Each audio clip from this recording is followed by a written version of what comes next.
Este programa é patrocinado pelos amigos e parceiros do Ministério Joyce Meyer. Mas você não pode ter tanto medo de abrir mão de algo, porque não sabe o que está à sua frente. Às vezes você tem que dar um passo antes de Deus mostrar algo. Eu faço o que eu faço porque eu vi o poder de Deus transformar a minha própria vida. E Ele vai fazer isso por você. A chave de tudo é encontrada na Palavra de Deus. Eu sou Joyce Meyer e eu acredito que Deus pode curá-lo em todas as áreas que você sofre. E se você deixar de lado o que você tem para ir em direção a algo novo e então chegar lá e não houver nada, e você perdeu o que tinha e agora não tem nada. Cara, isso foi um grande problema para mim. Sabe, eu trabalhei numa igreja em Santa Luz por 5 anos, e então a graça começou a me incomodar para sair de lá, e havia tantas coisas que eu queria fazer, tantos sonhos que nós tínhamos que não podíamos realizar, como eu queria escrever livros e perguntei ao pastor se eu poderia escrever, e ele me disse assim, não, ele disse, sabe, você está aqui para me apoiar, você tem que... É isso que você tem que fazer. Eu não entendia isso, sabe, era como duas plantas tentando crescer no mesmo vaso, presas pelas raízes. Sabe, Deus me pôs lá por uma razão, para aprender por 5 anos, mas então era hora de eu sair, mas... Eu não sabia para quê. Eu era como Abraão quando Deus disse a ele, deixe sua família e tudo o que você conhece e vá para o lugar que eu te mostrarei. Quero dizer, você entende o quão assustador isso deve ter sido para ele?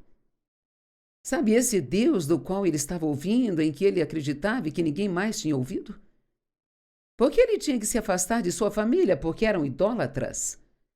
Às vezes Deus tem que te afastar de algo antes que você possa ouvir a ele. E, cara, não gostamos de abrir mão do que temos porque temos medo de que talvez não haja nada lá fora e é assustador. Este é um dos grandes pontos. Se você quer ouvir de Deus, quero dizer, é como, eu estou infeliz aqui, eu nem sei por que estou infeliz, eu amo este trabalho, eu amo as pessoas aqui, eu não sei por que estou infeliz, mas quando Deus tira a graça de algo, você ficará infeliz, e se não abrir mão, aqui está o que acontecerá com você. Você começará a encontrar falhas em todo mundo lá. Então, de repente, isso está errado com você, e aquilo está errado com você, e eu não estou aprendendo nada, e você perdeu sua unção, e deve estar em pecado, e fazemos tantas coisas estranhas. Sabe? Porque estamos infelizes, mas estamos infelizes porque estamos vivendo com medo e não fazemos o que Deus quer que façamos. E assim, então, eu fiquei lá 2 anos a mais do que eu deveria ter ficado e a coisa foi piorando, e piorando, e piorando, e piorando. E o problema é que eu não via. Sentia Deus me dizendo para acreditar, mas eu não sabia para onde devia ir. Eu estava com muito medo de acabar sem nada e aquela era a minha única oportunidade de ensinar, que era o que eu queria fazer mais do que tudo. E eu tinha uma reunião semanal e eu tinha que fazer a maior parte da pregação quando o pastor saía. Eu ensinava na escola bíblica 3 vezes por semana, então eu tinha muitas oportunidades de ensinar. Então um dia eu estava numa reunião e acho que eu parecia infeliz e quando a reunião acabou o pastor disse, o que há de errado com você, Joyce? E da minha boca saiu, sabe, eu não sei. Talvez eu não deveria estar aqui mais, pastor. Eu nem planejei dizer. Saiu da minha boca porque realmente era isso que estava em mim. Mas eu estava com medo de pensar nisso. Ele disse, bem, é nisso que você acredita? E eu disse, eu realmente não sei. Ele disse, acho melhor tirar uma folga e ir para casa e descobrir. Eu fui para casa e eu disse a Deus, eu vou jejuar até que você me dê uma resposta, Senhor. E fiquei feliz, porque demorou poucas horas. Eu realmente gosto de comer. Então, mas tudo ficou tão claro. Foi como se eu tivesse recebido uma visão e ouvi Deus dizer, tome seu ministério e vá para o norte, sul, leste e oeste. Mas o problema era que ninguém me conhecia no norte, sul, leste e oeste. E assim, aqui está. Bíblia diz, a menos que você se torne como uma criança, de modo algum entrará no reino. E assim, às vezes temos que fazer algo que parece infantil, mas sabe o que Dave e eu fizemos? Começamos uma reunião, uma no norte de St. Louis, uma no oeste de St. Louis, uma no sul de St. Louis e uma no leste de St. Louis, uma vez por mês. E se você tivesse visto a minha agenda naquela época, ia pensar que eu era louca. Na primeira quarta do mês eu estava aqui, na terça eu estava ali, na segunda eu estava aqui, sabe? Dave foi em várias estações de rádio e 8 me aceitaram. Então compramos horário em 8 estações de rádio, sabe? E 4 delas não eram tão boas. Mas uma delas era em Kansas City e estava indo muito bem, a outra em Chicago estava indo bem. Então, quando começamos a ter várias pessoas em nossa lista de contatos, pensamos que poderíamos realizar uma reunião em um hotel e passamos a alugar salões de baile e hotéis e fazíamos as nossas reuniões. Quero dizer, eu fiz tantas reuniões de 100 pessoas, de 200 pessoas, de 300 pessoas e, sabe, isso durou por anos. E então, um dia Deus falou com David sobre a TV e eu não vou me preocupar em contar toda a história, levaria todo o nosso tempo, mas meu ponto é que eu estava com tanto medo de deixar de lado o que eu tinha.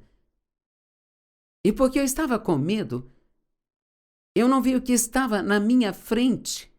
Veja, você pode nem saber o que você deve fazer a seguir, mas se você realmente acabou ficando infeliz, reserve um tempo para ver se não é só você, sabe, apenas sendo ímpio. Mas se a graça está em alta e é hora de fazer outra coisa, vamos tomar uma situação na igreja. Talvez você esteja na mesma igreja há 20 anos e conheça todo mundo e se sinta confortável e é ótimo, mas você não está mais ganhando nada com o ensino. Não sabe o que há de errado com você, nem quer mais ir ao culto. Não consegue esperar até que ele acabe. Não te apetece mais. E você não quer mais servir lá? Está começando a encontrar falhas no pastor, começando, sabe, blá, blá, blá? Bem, talvez não haja nada de errado com essa igreja. Talvez Deus queira te usar em outro lugar. Talvez você já tenha sido treinado bastante aqui para que possas sair. Nem tudo que fazemos precisa ser sobre conseguirmos algo. Sabe, por um período de tempo você recebe coisas, mas depois Deus quer que você dê coisas. Sabe, quando você fica tão cheio que não tem lugar para pôr mais nada, então Deus quer que você dê um pouco antes que possa receber mais novamente.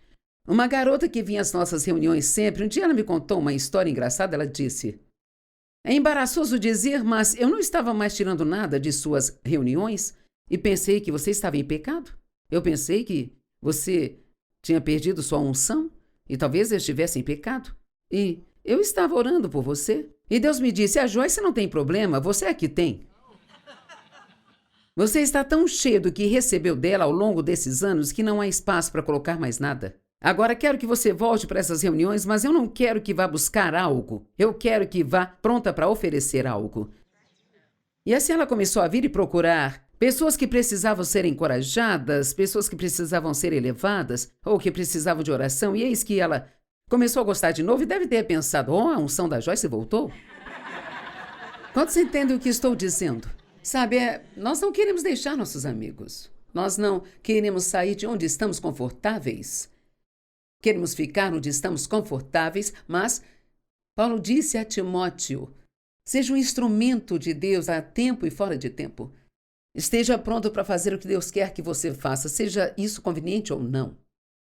Somos meio viciados em conveniência e conforto.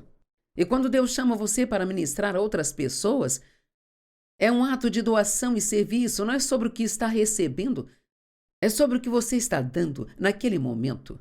Mas você não pode ter tanto medo de abrir mão de algo,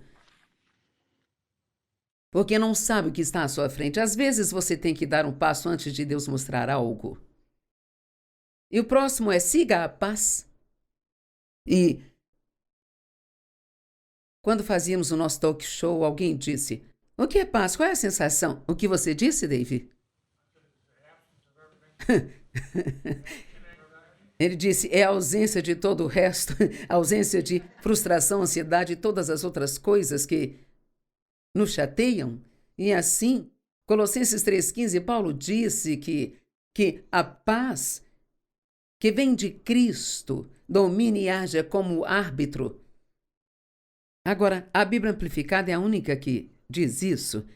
E haja como árbitro em sua vida, decidindo com finalidade tudo aquilo que surge como uma pergunta em sua mente. Então, o árbitro tem muita autoridade, ele diz o que está dentro e o que está fora, o que é seguro e o que não é.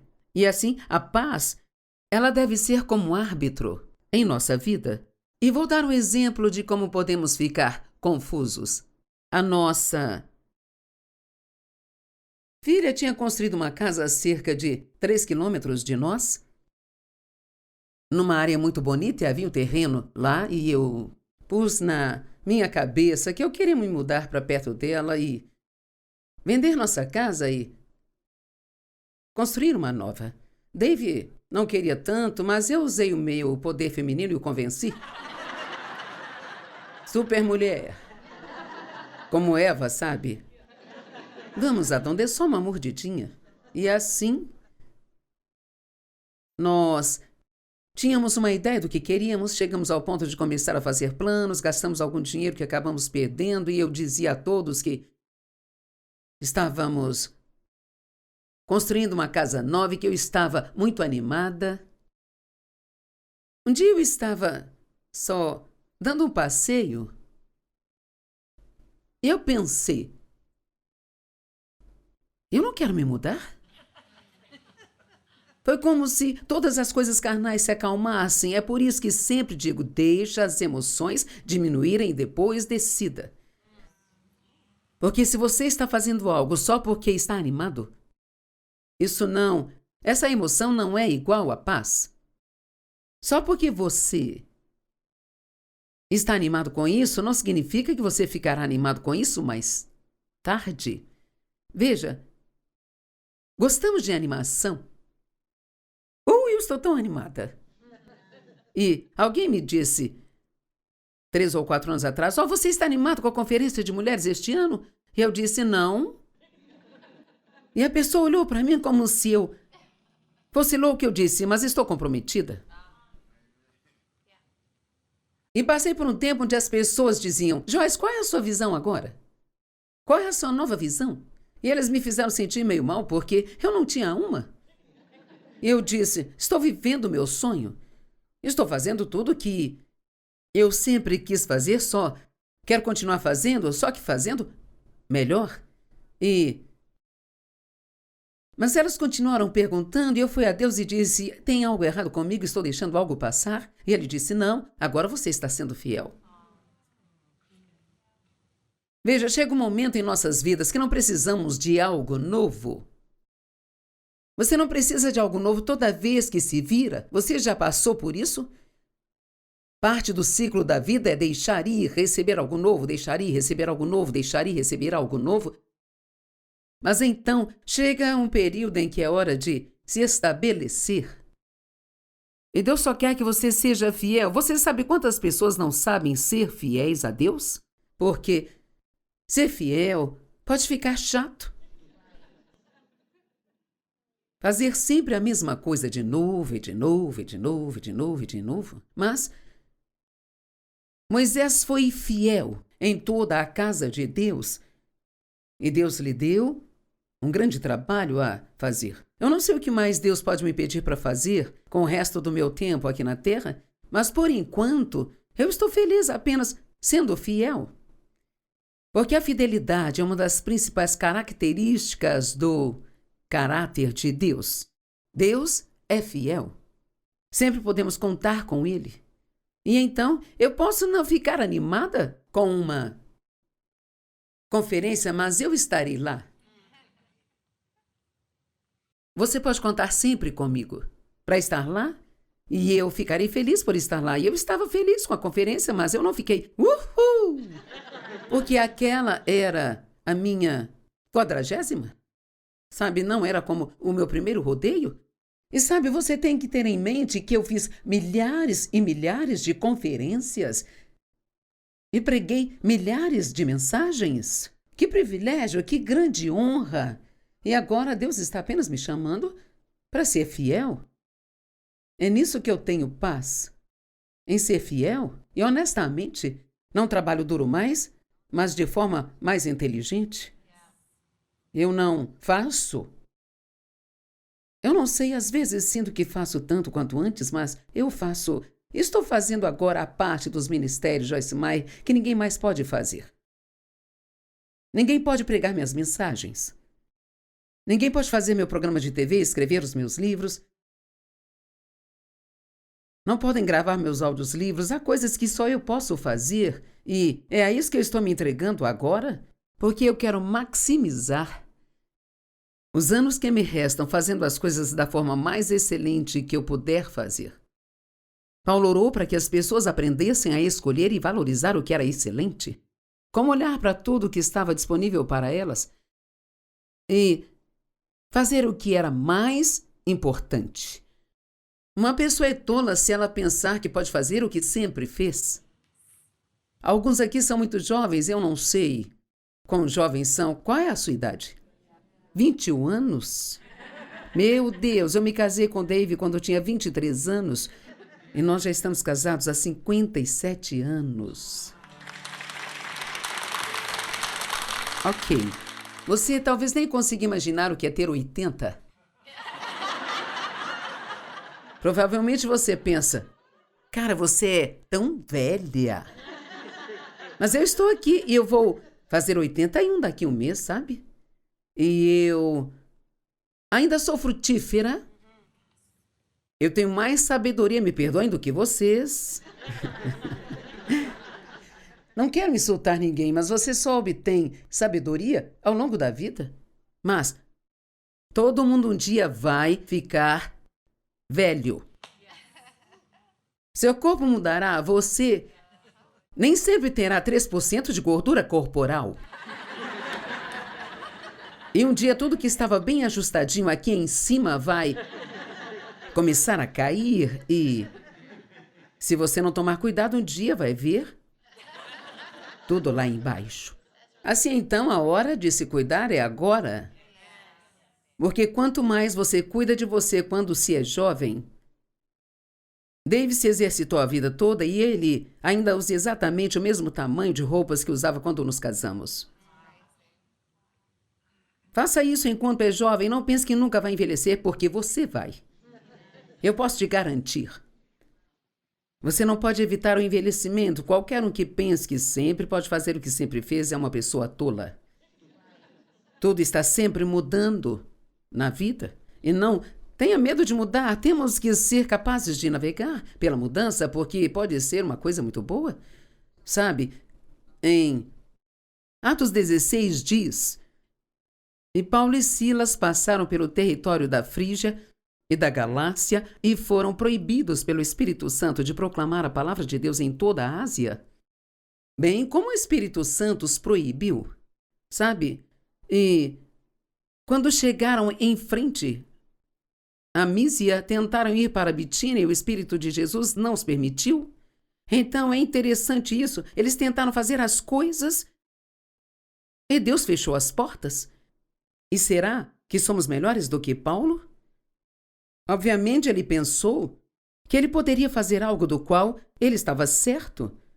Bem, como Deus impediu Paulo? E, sabe, Paulo disse que a paz seja o árbitro. Talvez ele não tenha tido paz? Ou talvez a porta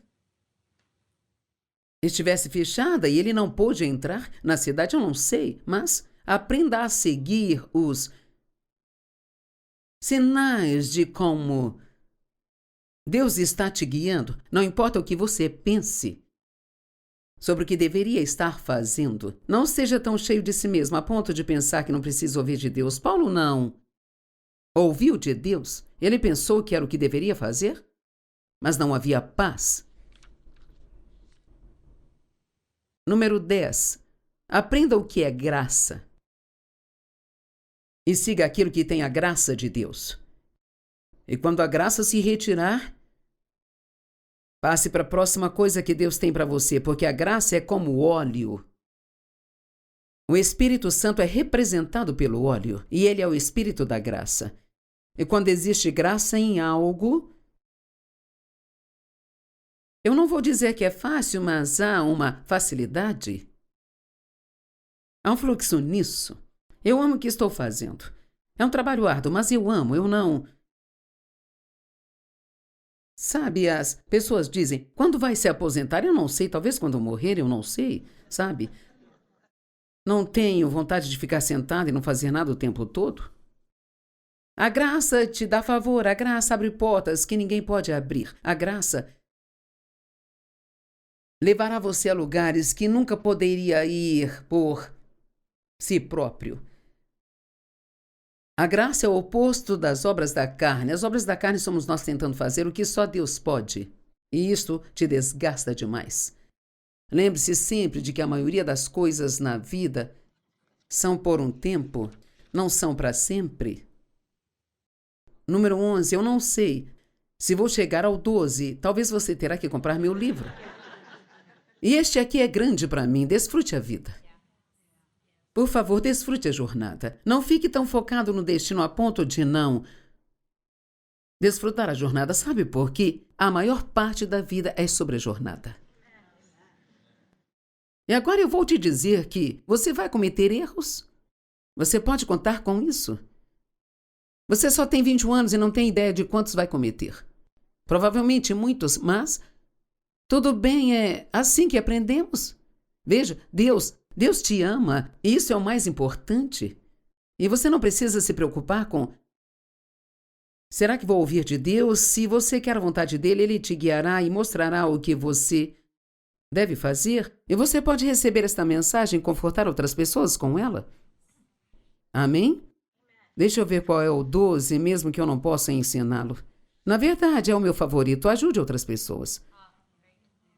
Essa é a vontade de Deus, que você ajude os outros. Quero orar por todos agora.